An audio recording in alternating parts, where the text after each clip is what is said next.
up guys, it's Neelam and welcome to my channel. In today's video, I'm going to show you how I made a beautiful wedding guest outfit for myself. To be honest, it is quite simple to go to a tailor or a boutique, give you stuffs, get your outfit. But the most difficult task which I have faced always, I don't know if it is relatable to you or not, but जितना मर्जी उन्हें समझा लो, they will not understand what you actually want. And दुनिया भर के बहाने दे देंगे, but वो नहीं देंगे जो आपको चाहिए. And if you go to a designer boutique, they will charge you hefty amount. Sometimes justifiable, but most of the time it is not. So I have seen this video of Sejal where she spent 4,000 rupees for just this silk top. Unfortunately, who don't know the stitching, they will have to go to a tailor and make them understand. So in this video, I'm going to give you some tips and tricks that you should know before you give your stuffs to a tailor or you are making it for yourself. So without further ado, let's start the video. So my outfit is completely inspired by Sabyasachi's collection because only after watching this I got a similar fabric for my lehenga, which I bought long back, probably when he launched his collection. For blouse, I'll be using multicolored fabric so that I can increase its wearability. I'm using crepe lining for lehenga and shantung for blouse. Lehenga lining and the main fabric are 2.5 meters each. I have these two kundan laces which I'll be using for lehenga's hem and for making tassels. The construction of this lehenga is super easy and simple. Fold the lining fabric in 4 parts and cut the A-line structure. Mark the length first and the waist with extra 2 inches margin. Other than these, you don't need any other measurement for this lehenga.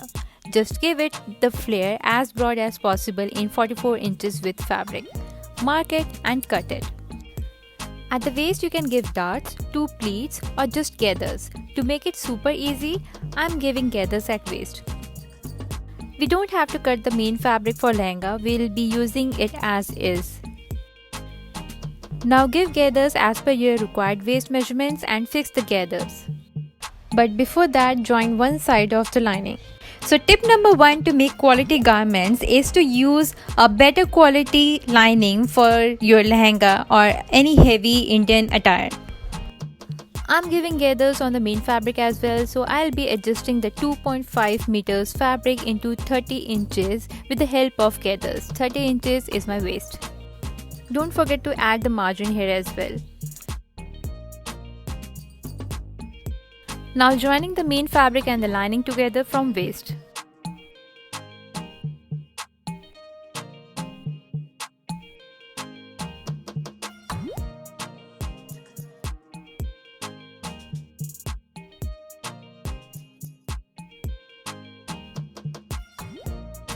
Leaving 7-8 inches on the side, I'm closing the sides of lining and the main fabric separately.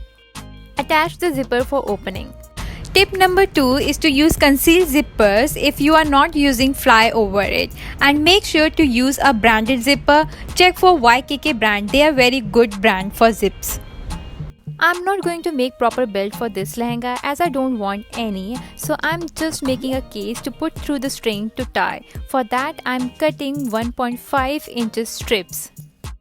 Now attaching the case at the waist, cutting the extra fabric and finishing it.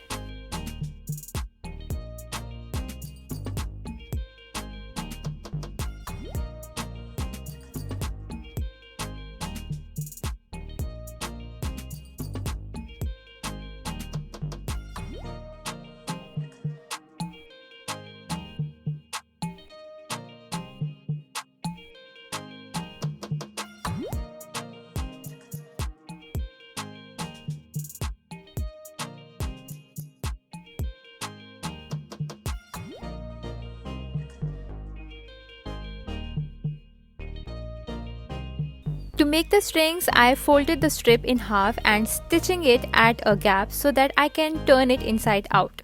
Tip number 3 is to use fabric strings instead of any other stuff, especially for lehenga because it is very heavy and fabric strings will be more durable.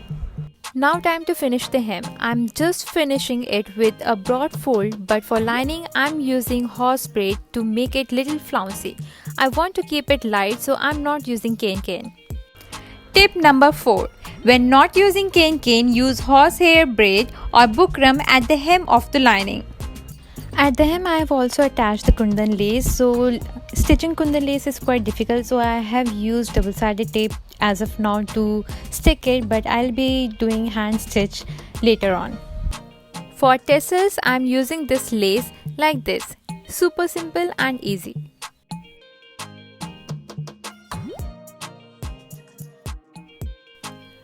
Now turn to make the blouse. This is the fabric I am going to use and I have my patterns ready, so I just need to cut it.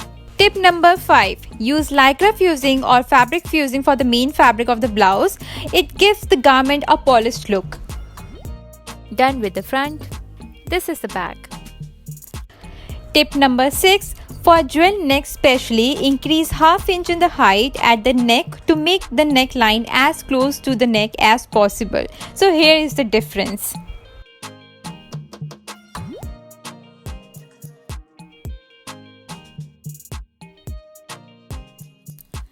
Stitching together the print skirts first, for lining and the main fabric both.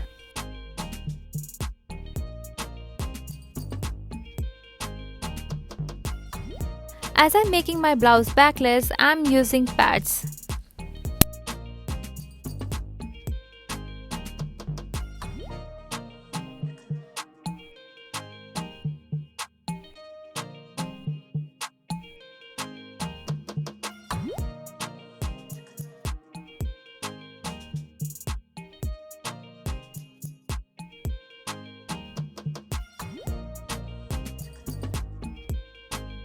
Joining the lining and the main fabric together for front and the back both.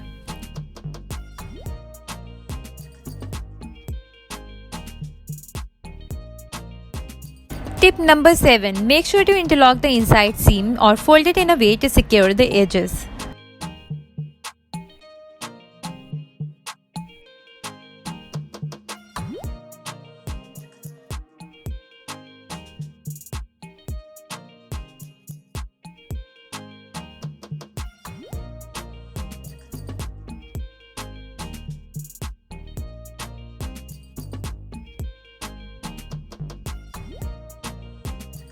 Attaching the front and back from shoulders.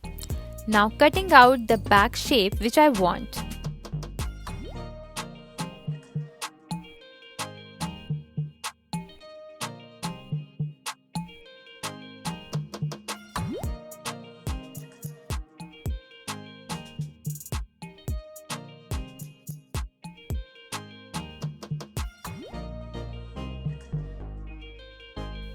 And as there is no opening for neck, I'm using zipper in front. Tip number 8. For jewel neck, give darts or put zipper like me to take off the ease from front. Finishing waist and the keyhole with piping. Tip number 9. For deep necks, make sure to use piping and stitching it tightly so that it fits the back properly. Attaching the sleeves now. Tip number 10. Always do hand stitch to close all the openings from inside as well, जिसे हम तुरपाई भी कहते हैं. Do not leave it open, it helps to give the garment good vibes. Everything is done except for belt, so I'm making it now. Tip number 11. For belt, use lycra fusing inside to make it stiff at the waist, but for bow, leave it as is until you want bow to be stiff as well.